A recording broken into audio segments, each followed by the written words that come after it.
Hello, everyone, and welcome to the Ignorant Intellectual on Media. Today, I thought we would do a thrift store haul, as pretty much all of the stuff that I have today I got from thrift stores over the last few days, and it's piling up like I did with the last video, which was a mixed haul.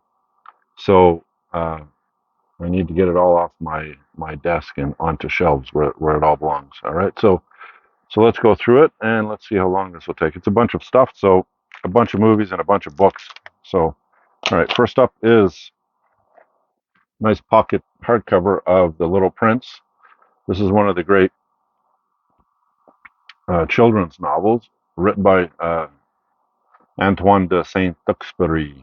All right, it's originally in French, but I can't remember if he wrote it in French and then wrote it in English. I think it's translated into English, but it tells about this pilot who crashes in the like in the desert, and this little boy comes and visits him, and they end up having a conversation. And he tells him his life story about traveling around to different planets, and he's on Earth now and everything. And you're not sure whether this is all because he's in a delirium from you know dehydration in the desert as he's trying to fix his plane to get out of the desert, not or what. But it's a really interesting book, and it's a good read for to read to children, but it's also interesting enough that adults enjoy it as well. It's one of the great children's slash adult books ever written, right? So that's The Little Prince. Next up is James Joyce, um, A Portrait of an Artist as a Young Man. And this is James Joyce's first novel. It was published in 1916, and it ushered in literary modernism. I read that. I don't know what that means, but anyways. Um, it tells the story of Stephen Dedalus, who's basically Joyce's alter ego in his, I don't know if you would call them confrontations or, his objections, his growing up and realization of the modern world and, about religion and Irish society and things like that. I got this for free. So today was an extremely good day when it came to going out and finding stuff because I found a whole bunch of stuff that's worth a lot more than what I bought it for. And that's always a good day. So this I'm going to add to my collection because I don't have it. It's a modern library. Um, it's not in the greatest. The see how this book. Now this book is probably published in back in when was it? Let's take a look. 1916. Introduction copyright 1928. So it's probably published in the 1920s or 1930s. Well, this started in the 1930s, so it couldn't be any. The modern library started, if I remember correctly, in the mid 1930s. So this couldn't have been published before the 1930s. So, um, but it is part of the modern library, which was a competition of the Everyman Library, and book lovers around the world collect this. There's over 800 volumes in the library, and I was in a thrift shop today, and out in the front in the lobby section of the thrift shop, they have a bunch of shelves that they're just giving away books because I guess they don't think they can sell them. And this was on the shelf there. I'm going, really? You're not selling this?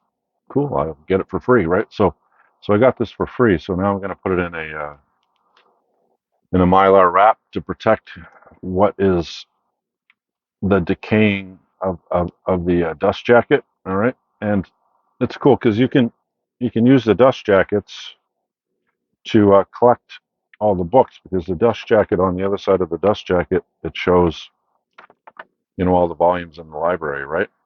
So if you get a bunch of different volumes, they all have this, and you can refer to it and see it's updated depending on when the book is published and what's added to it, and so on and so forth, right? So it gives you a pretty good list to start collecting the library from, right? But as you notice, the it's browning and everything. So the person that had this didn't protect this book, right? So I'm going to probably be the first one to protect this dust jacket in a mylar cover, right? So it won't fall apart anymore.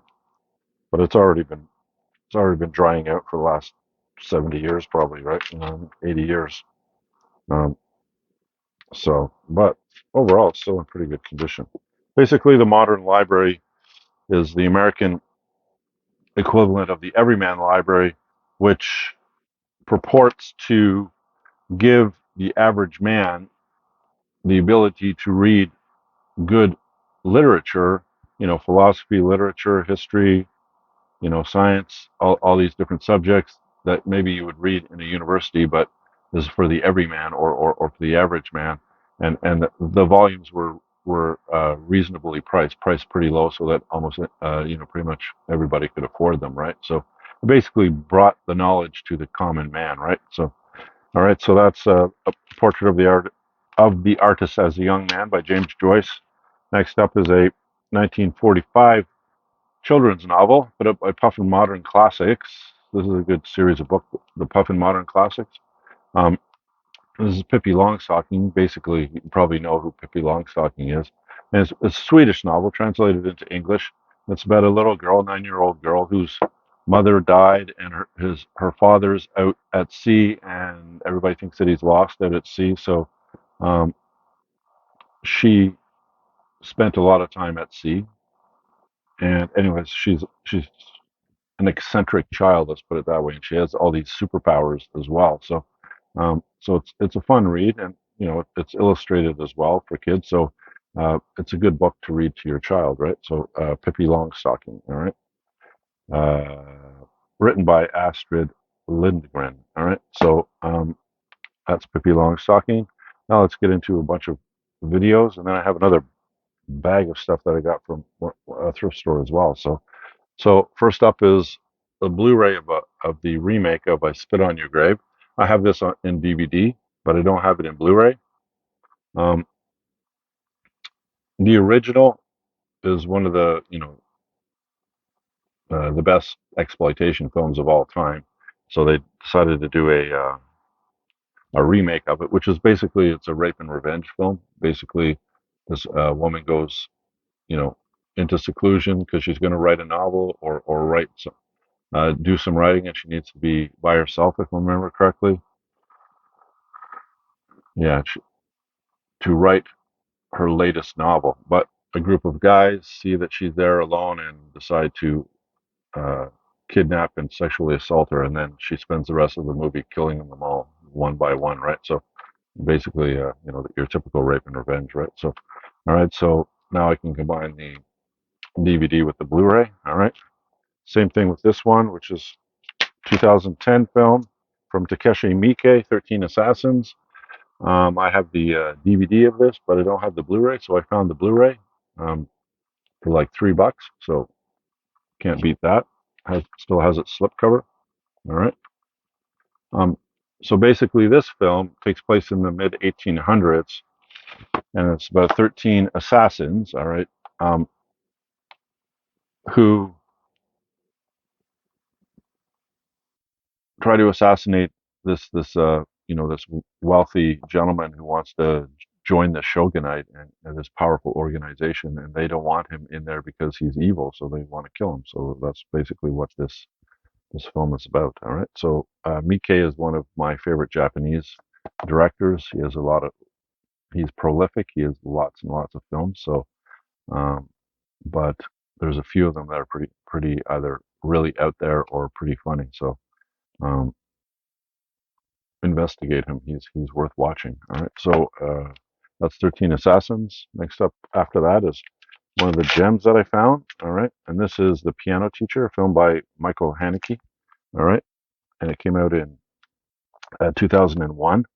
And it's basically about a piano teacher who has a student who she gets romantically involved sadomasochistically. All right. And so um, Michael Haneke uh, put himself on the map with this one. And the Criterion Collection thought so much of this film that they added it to their collection. Right. So it's number 894 in it. And it's a Blu-ray edition. I found this for $4. All right. So um, can't beat that. All right, so $4 for that one. All right, that'll be added to my collection because I don't have that one. All right, Next up is I found this one for $4, and it's the House of Cards. So it's trilogy, but it's a BBC like miniseries that the American House of Cards was based on. The one with Kevin Spacey, um, who he plots and connives to become president of the United States. Well, this is a similar one, but he's the whip of the Conservative Party in the UK, and he goes about deviously becoming prime minister. All right, so it's an extremely good um, series. If you haven't seen it, you should watch it. It's like the Americans will grab onto British um, TV when it's really good. Like The Office is another one, the Ricky Gervais series that the Americans ended up doing The Office as well, which was based on that series. This one, same thing, right? So um, I figured I would get it and then I'd watch it. Next up is I found this for $5, and this is the three Thor films. All right, so a fourth one has come out, right? So maybe they'll redo this and have four films instead of three. But right now I have the three films. I don't have the fourth one yet. So this will replace the three individual Blu-rays that I have, and it'll save me a bunch of space on my shelves, right? So it's always good. I always keep looking for stuff like this. Captain America has a similar one like this, and Iron Man also has a similar one like this, where you get all the Iron Mans or all the Captain Americas in one Blu-ray case, and then you can take all the individual ones off and save some space on your shelves. So that's why I did that. It was $5, so I'll take the three that I have individually, sell them, and I'll get the $5 back or more, right? So, all right, so that's the Thor collection. All right, next up after that is Guess Who's Coming to Dinner? Spencer Tracy, Katharine Hepburn, and Sidney Poitier. Now I like Sidney Poitier. I like the films that he is in. So when I come across a film that he's in, I usually will pick it up. This is directed by Stanley Kramer, and it came out in 1976, and it's basically uh, a film about these two who end up meeting in Hawaii when she's on vacation, and they have a whirlwind romance, and then they go back to her hometown to introduce him to her parents, and then all the stuff, all that uh, intrigue about mixed marriage and everything. It's not as prevalent today, but back then it was like a big thing. I mean, I think they, before this movie was put out, I think there were still states that banned this. It was illegal for interracial marriage for the longest time in most of the states in the United States, right? So I guess this was kind of like to push the boundaries of it. Anyway, so Guess Who's Coming to Dinner? All right. That came out in 1967. And then I also found this, which is even cooler, all right, which is Picnic at Hanging Rock, which is a film by Peter Weir, the Australian guy. And this put him on the map. And it's basically about this private school college full of girls that disappear with their chaperone, and it goes on from there. So um, the Criterion Collection thought it was good enough to put it in. It's number 29 in the collection. I found this for $4. It's a Blu-ray DVD collection box set. All right, and it even has it's 3 discs, and it has the novel that the film was based on. All right, which was written by Joan Lindsay. All right, and Penguin published it for them. All right, so you can read the book. So this is great if you do things like I do, which is a book to movie comparison. They put it right there. I don't have to go looking for the book when I have the movie, or looking for the movie when I have the book, because they're both together, right? So that's kind of cool. And then it has a booklet on the movie itself with essays. All right. So, and a bunch of extra features like Criterion does. I mean, and I found this for $4. So you can't beat that. And I didn't have this one in my collection, which is good. The only thing is the guy didn't protect it. All right. The guy didn't protect this volume, and see what happens when you don't protect your things and you have them on your shelf. Put it in, pull it out, put it in, and rip. There you go. There goes a nice part of your collection because you don't put it in plastic, right? Um,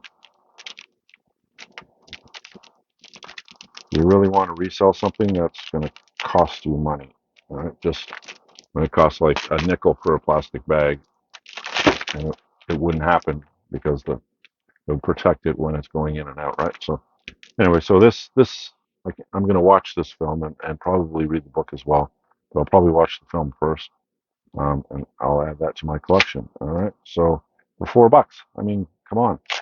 Now we got Damn Yankees, a 1958 film based on the 1955 musical. It's a musical as well. It's basically about a guy who is a fan of the Washington Senators, and they keep losing to the Yankees all the time. He gets frustrated every year, so he says that he says, you know, I'd sell my soul to the devil just to get the Senators to beat the friggin' Yankees one year. All right, and then the devil hears that and he shows up and they make a deal. And anyways, it's all intrigue and songs from there. So it's quite a fun film. From my understanding, I picked it up uh, because of its reputation, and I haven't seen it yet, so I want to see it. So that's Damn Yankees. Next up is I found this for $3, which is the four Tremor films. All right. I watched the first one when it came out, and I thought it was okay, but I figured, hey, for $3, let's get all four of them and see what they're like, right? Do you like Tremors? Did you like this franchise? I'm not sure. I'm not sure whether I like it or not, but I'll watch the films, and if I like it, I'll keep it. If not, I'll just resell it. Um, Next up after that is Grave of the Fireflies, which is a Studio Ghibli film. All right. I do not have this in a Steelbook Blu-ray. I have a bunch of Steelbook Blu-rays of the Ghibli films. That's what I collect. I have like 12 of the 20. I think there's 22 or 23 of them altogether. But this is one that I don't have. And the one that I don't have, this one, if you want to find it in that Steelbook, costs an arm and a leg. I don't know why this one costs so much more than the other ones, but I found the other ones. Well, I got a real steal on most of them, like 8 or 9 of them. I got them for like $2 or $3 each. Then I found like two more, one for like 5 or 6, and then another one I bought new for $17. So I'm getting up there. I'm over half um, of the films. But this one I didn't have on Blu-ray or DVD. But the Blu-ray, the Steelbook Blu-ray, is like hundreds of dollars. I'm not sure why. Maybe they only printed a few of them. I'm not sure, anyways. But this is arguably the saddest film I've ever seen in my life, and it's a cartoon. It's animation, right? But it is the saddest film that I've seen. Some sad films, like Sophie's Choice is a pretty sad film. Life is Beautiful, the Benini film, Roberto Benini, right? That is a sad film. All right. So there's a lot of sad films, but this one, there's no other film that's sadder than this, and it's basically this boy.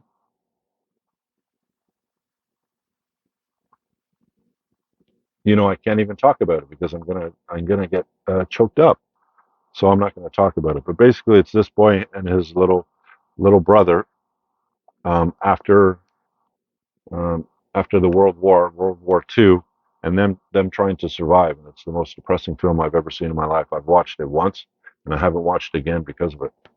All right. If you haven't seen that film, watch it at least once. All right. Then I also found this for $3, which is the Pusher trilogy. All right. So Pusher 1, 2, and 3 from, it's hard to pronounce his name. All right. Um, Nicholas Winding Refn. All right.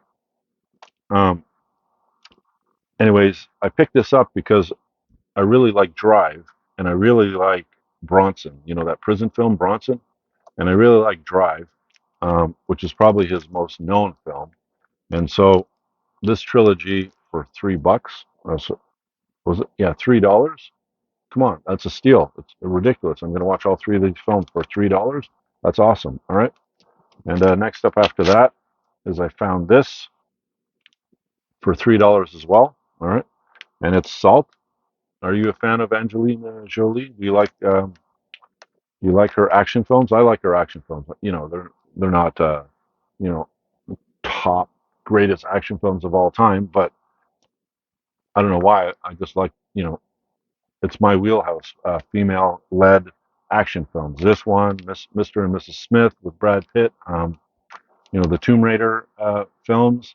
Um, all of that stuff is um, I'll pick up and I'll watch because I really love films that have a female lead in an action film. I like women going out and kicking ass. I don't know why. Psychologically, maybe there's something about it. Never really studied it to figure it out. All I know is I just really enjoy watching them. So I found it in a steelbook, a nice steelbook for $3. Can't beat that, right? All right. Next up after that is I found this for $3 as well. All right.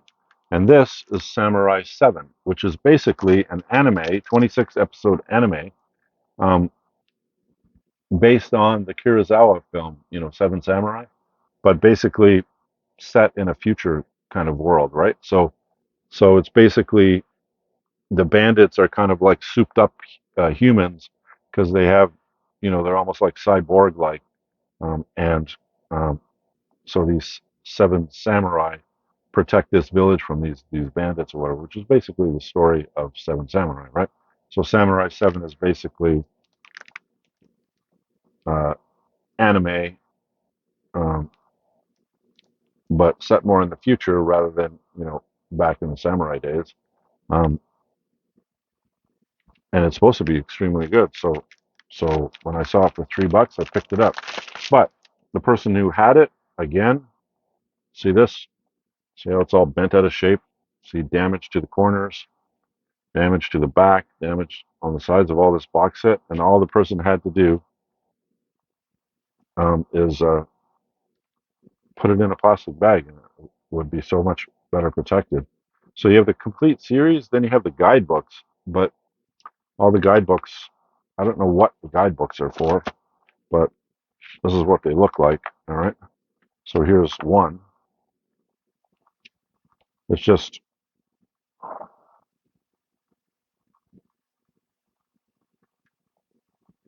mostly just images, and at the back, that's where he has some writing, right? You know what I mean? So they're interesting pieces of art, and you get 7 booklets, all right, in this box.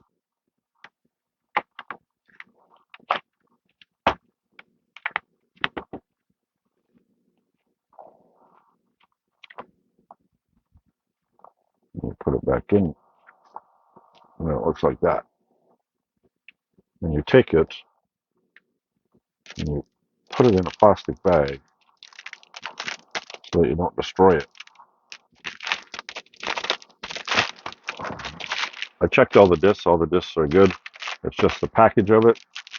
You know, people don't take care of their stuff. So, all right. So that's all the stuff that I picked up from a couple places. Then I picked up a third one and had all it in a bag. So I'm just going to pull it out. So first is No Fear Shakespeare, Richard III. All right. So I have not read Richard III. I read his main ones like Julius Caesar, Macbeth, that kind of thing. But where I really like um, Shakespeare is his comedies. His comedies are friggin' hilarious. All right, you can't you can't go around. Once you understand the language and you read Shakespeare's comedies, you're laughing until you piss yourself. It's just ridiculous how funny he is, right? So, um, and these things, see how it says "No Fear Shakespeare," Richard III. Um, basically, these are really good additions if you want to read Shakespeare, but you're intimidated by the language. All right. If you're intimidated by the language because you were in high school and they introduced you to Shakespeare, which I don't really agree with. High school students are just too young for Shakespeare. Um, they just don't have the attitude to approach Shakespeare. They most people look at Shakespeare when they're in high school as, oh my God, Shakespeare, it's so difficult to read, and then I gotta have to have a test on this and everything, right? So it's more like college level, all right? Um, so it took me like four of of, of Shakespeare's books. Um, I didn't use this, but I used something similar to this. That they came in little brown hardcover books that I used to read, right? And they would have, the translations and the definitions on one side, and then the actual text on the other side. And what happened over time, after I read about four of his plays, I got used to the language, and then I could read his plays without referring to anything. So if, if you had difficulty like I did reading Shakespeare, then something like this is probably something you should search out and if you want to read Shakespeare. And why wouldn't you want to read Shakespeare? My goodness, he's the greatest writer in the English language. There is no one better than Shakespeare. All right. You just have to get over the hump of understanding the language because once you do, you're going to be blown away. All right. And I don't think there's anybody that doesn't think that way once they read Shakespeare. Right. Um, so what this does is it'll have the play on one side and then the explanations, or it actually updates the language and you can read the play in its original language and then kind of updated like everyday language, right? Um, So, for example, here's here. Go, fellow, go, return unto thy Lord. Bid him not fear the separated council. His honor and myself are at the one. And then you read it on the other side, which is modern language. Language. Go, man, return to your Lord and tell him not to worry about the separate meetings.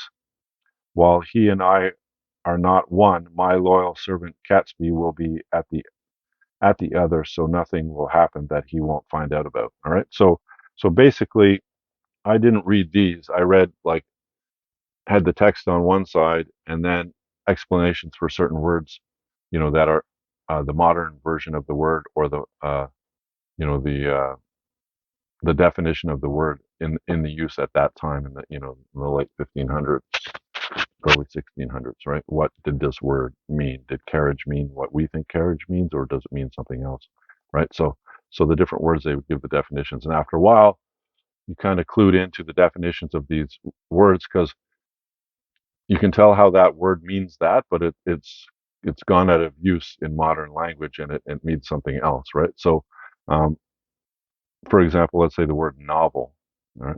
So the word novel usually means a written book, a fiction book, right? Um, but originally novel, it's still used in its context as in being something new or yeah, like new, something attractive and new. So, like the pet rock is a novel idea, right? So, or this is a novel idea, meaning that it's new, it's different, or whatever, right? So when the first novels were written, they were called novels not because a novel means a book, a fiction book, but novel meaning they hadn't been around before, and therefore they're new. So people call them novels, right? So do you understand how novel ends up losing the meaning it originally had and now has a new meaning, meaning a written book in fiction, right? When it really means something that's new, right? So as an example, you go 500 or 600 years, you know, 500 years since Shakespeare. Well, not almost 500, 400 something years since Shakespeare around. You're going to have a change in the language. So what I would do is I would read the side where the words, what does that word mean? I look on the other side and that word would have the definition for it, right? So, and then after a while, I got used to these words and what their original or previous meanings meant, right? So this one goes one step further and translates all of Shakespeare into modern language. So you can read the original play on one side and the modern language version of it on the other. And it makes reading Shakespeare enjoyable for people that have difficulty with the old language, right? So, all right, so that's No Fear Shakespeare, Richard III. All right. Next up is a hardcover of the Torah. All right, so the Torah is basically the five books of Moses. Torah just means what? Laws, um, written laws, not verbal laws or oral laws, written laws, right? And it's basically the five books of Moses. So it's what is it? It's Genesis, Exodus, Leviticus, Numbers, and Deuteronomy. All right, and basically, uh, this is this is the start. It starts with the beginnings of the earth, and then it goes on to uh, Israel, the Israelites escaping from Egypt to go to the Promised Land. Then it goes on to talk about Moses going up Mount Sinai and getting the Ten Commandments and bringing down the tabernacle and what Jews are responsible to behave like around the tabernacle, and if they behave in a certain way and keep the rules of Yahweh or God, they will get the promised land, and then they go towards the promised land and they have it, right? So basically, that's the story of the first, pretty simple, but the story of the first 5 books of the 5 books of Moses, or the first, or the Torah, or the first 5 books in the Old Testament. All right, so that's the Torah. All right. Next up is the Decameron by, well, I have a difficulty, ignorant intellectual, Giovanni Boccaccio. All right, and basically this was written in the 14th century. Um, and basically, it's a bunch of short stories, about 100 of them, um,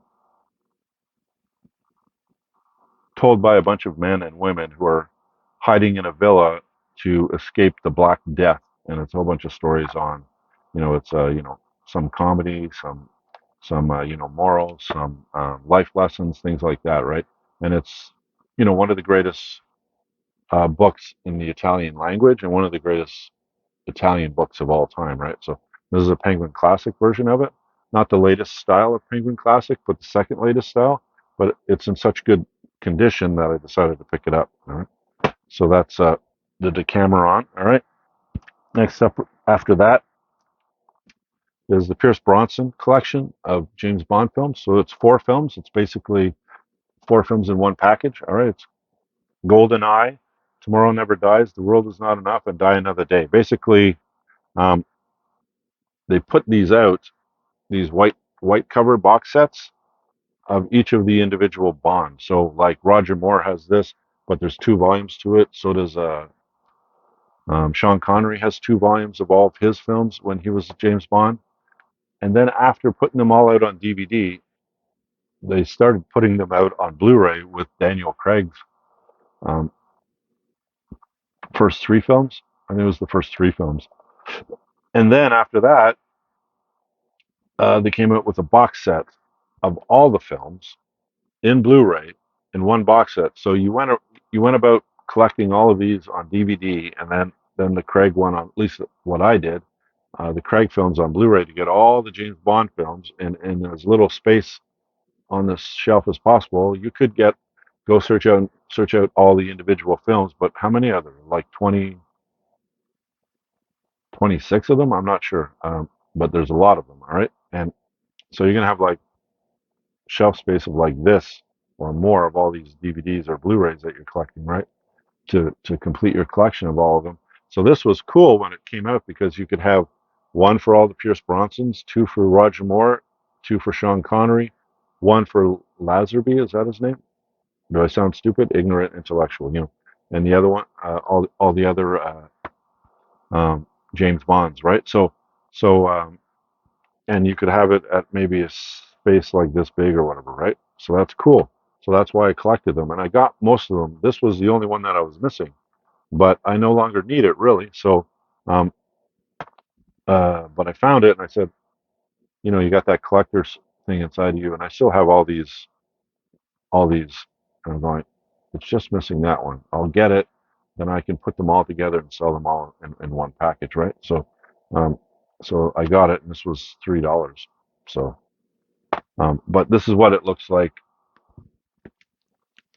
when you get all of them, all of these ones in one package that they put out after, um, in one box set. All right, you can find this box set in Canada now for $70 or $80.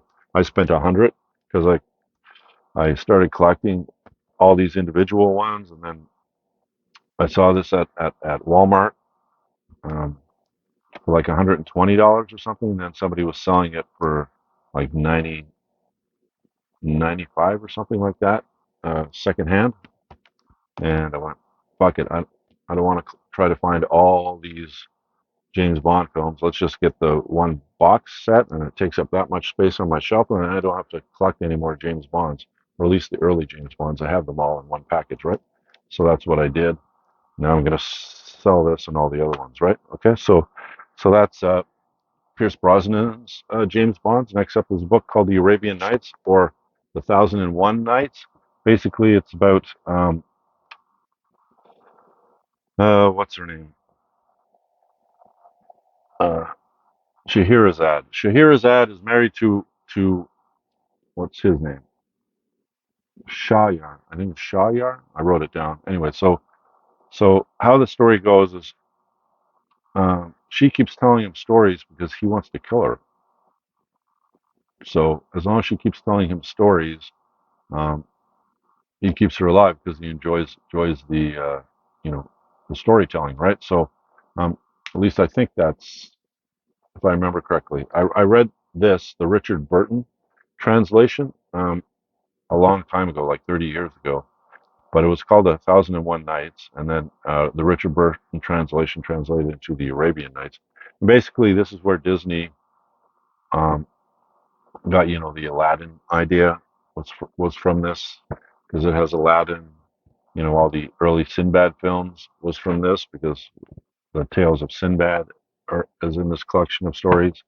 Also, Ali Baba and the 40 Thieves, Open Sesame, that story, that's in here as well. So it has a whole bunch of stories. Supposedly there's 1001 of them, but basically this book has the major ones, and it's fun to read if you haven't read it. If you like, old folk tales and fairy tales and that kind of thing, right? So it's called the Arabian Nights. All right, so that's that book. All right, next up after that, I got two Blu-rays. I got Big Eyes because um,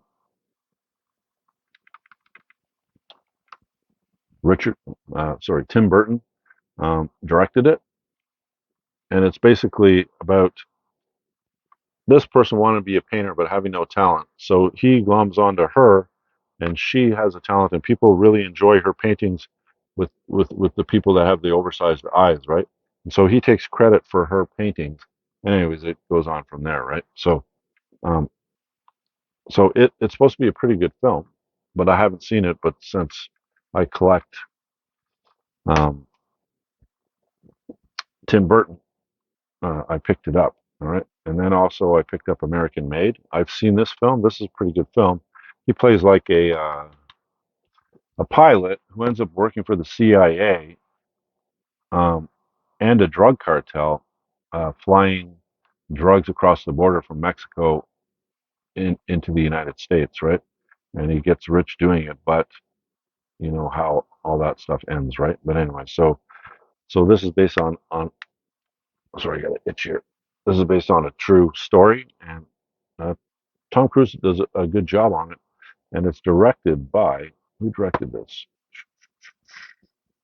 Doug Liman. All right, so I collect Doug Liman films, so that's another reason why I picked this up. I don't have it on DVD though, but this is a Blu-ray DVD combination, so I don't need to find the DVD, right? So basically, he's the guy that did Edge of Tomorrow, which is a really fun film. If you haven't seen that one, he's also done, The Bourne Identity, Mr. and Mrs. Smith, Swingers, those ones, right? So uh, I like him as a director, so that's why I picked that up.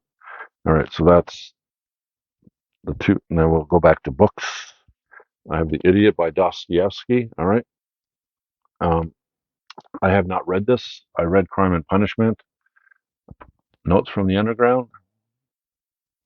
I think it's Notes from the Underground. But I have not read The Idiot, so I don't know much about it. But you're talking about who's the greatest Russian writer of all time. Dostoevsky always comes up, all right, and other people will say Tolstoy, but most people will agree that Dostoevsky is probably Russia's greatest writer, right? So you can never go wrong with picking up a Das, Dostoevsky, say that 20 times fast, book. And I may read it, but I've been reading, books, the movies. I've been reading that. The one that I'm reading now for that is Kiss of the Spider Woman. So I'll probably just resell it. The next tip after that is the famous children's novel in hardcover, um, Stuart Little. All right. Um, this came out in 1945, written by E.B. White, the same author who wrote Charlotte's Web. Charlotte's Web? Yeah, I think Charlotte's Web. Anyway, but this he wrote first before Charlotte's Web. So this is his first novel, um, 1945. It basically tells the story. Everybody thinks that is a rat or a mouse, but he's not. He's a human that just looks like a mouse. So he was born of human parents, but when he came out like 2 inches tall, and he looks like a mouse, even though he isn't a mouse, but he is kind of a mouse. Anyway, so he has a bunch of adventures as a 2 inch tall mouse in in in um, in the human world. All right, and it's one of the great novels to read to your kids, and you would enjoy it as well. So if you haven't read this to your children, here's another book, just like Pippi Longstocking or others, The Little Prince that you can read to your child. Right. All right. So I'm going to put this in Mylar because look what's happening to the dust jacket because people aren't protecting their books, right? So I put that in protected so it doesn't get any worse. All right, so that's Stuart Little. After that is Huxley's Brave New World. This is my all-time favorite novel.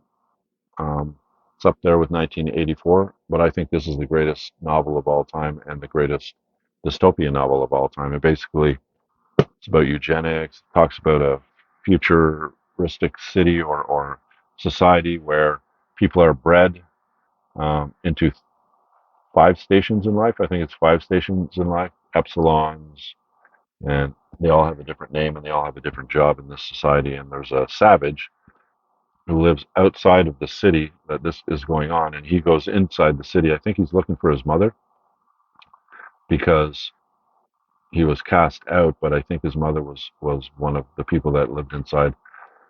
It's been a while since I read the book. Anyway, so basically, the savage is you and me, and it's the way that Huxley is able is able to tell about this futuristic world that's too far in the future for anybody to understand our point of view unless you had a savage, right? So it's the savage is basically us looking in this dystopian society, right? It's a really good read. If you haven't read it, you should pick it up and read it. It's up there like Slaughterhouse-Five, 1984, The Handmaid's Tale, We, is another great one.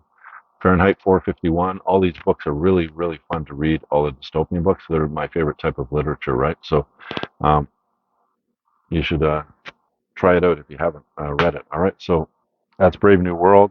Next up after that is Nectar in a Sieve by Kamala Markandanya. All right, so I picked this up because it's a Signet Classic, and Signet Classics you can resell pretty good. But then I read the back of it, and it sounded like an interesting story, and maybe I'll read it before I sell it. Basically, married as a child bride to a tenant farmer she had never seen, she worked side by side in the field with her husband to wrest a living from land that was ravaged by droughts, monsoons, and insects. With remarkable fortitude and courage, she sought to meet the challenge of changing times and to fight poverty and disaster. She saw one of her infants die from starvation, her daughter become a prostitute, and her sons leave the land for jobs that she distrusted, and somehow she survived. This beautiful and eloquent story tells of a simple peasant woman in a primitive village in India whose whole life was a gallant and persistent battle to care for those she loved. An unforgettable novel that will wring your heart out. All right, so sounds like an interesting book, right? I wonder if this will ever be put into a movie. All right, so that's Nectar in a Sieve. That was written in published in 1954 and written by Kamala Markandanya. All right. Okay. So and then the last thing out of all the stuff that I've shown you, this is the last one: The Hobbit and the Lord of the Rings. This is a beautiful, beautiful edition of hardcovers. New in Canada, it's $40, and I found this for $10. All right, so um, I have read these books. The Hobbit is one of my favorite fantasy books. I like it much better. Am I pointing at the Hobbit? I am. I like it much better than the Lord of the Rings. The Lord of the Rings is just too exhaustive with too many characters. Although, if you watch all the Peter Jackson films, you'll get to know all the characters, and then when you read the Lord of the Rings, you'll recognize a lot of the characters in Lord of the Rings, and then you won't have to try to remember who they are, which is what I had difficulty when I read it. Right, was there's so many characters in the trilogy that um, when you have a lot of characters, here's the thing that I notice when you have a lot of characters um, in a book or it's a long book, what you end up doing is you end up um, if the author is nice to you, he'll only introduce characters to you that are going to be in the book for long periods of time. All right, at the beginning, rather than a lot of authors, what they do is they'll introduce you to a bunch of different people that are basically just there to help set up, the writing of one of the main characters. So you're trying to remember, let's say, three or four different people at the beginning of the novel that will not be in the novel after 20 or 30 pages, and um, and then more and more characters are introduced. It gets a bit confusing. You have to reread all the time just to remember which characters. So it's nice when an author concentrates on characters that are going to be in all these books, and not introduce too many characters at the beginning for you to have to try to remember, even though if you forget, you're not going to miss out on what you're reading in the novel, but you're trying to remember it, right? So you're writing all this shit down. Sometimes, at least that's what I did when there were so many characters in a book. I end up writing a lot of them down so I can remember who they are, right? Um, anyways, so uh, Tolkien did not do that with Lord of the Rings. All right, so it's a bit now. The person didn't protect this box set, and it's got damage here, and it's got damage there, right? Like it's been squished, right? So, but it's still in really, really nice shape. So I'm gonna put a, I'm gonna protect it in plastic and uh, probably sell it for like $20 or whatever, right? So um, I'll make like $10 off that maybe, and use that to buy more stuff, right? So basically, get my library a little bit larger when I'm collecting stuff, so I can afford to buy that or this or whatever, right? So all right, so that's all the stuff that I got at the thrift stores over the last few days. A lot of stuff. It's just crazy the stuff that you can find in my city um, on the used market that maybe you can't in other cities. I don't know, but I find stuff everywhere. It's just so I found like two Criterions today, which is probably you know the uh, the cherry on top of the cake, and this as well, right? You can find box sets of books make great gifts, and it's around Christmas time. So once I list that, I doubt I'll keep it for very long. Somebody's going to buy it probably really quickly, right? So all right. So anyway, so that's beside the point. I hope you enjoyed the video. If you did, leave me a thumbs up. If you want to subscribe to my channel, I would appreciate it. All right, and you enjoy the rest of your day, as I will, and I will talk to you in my next video. And I'll talk to you later. Bye for now.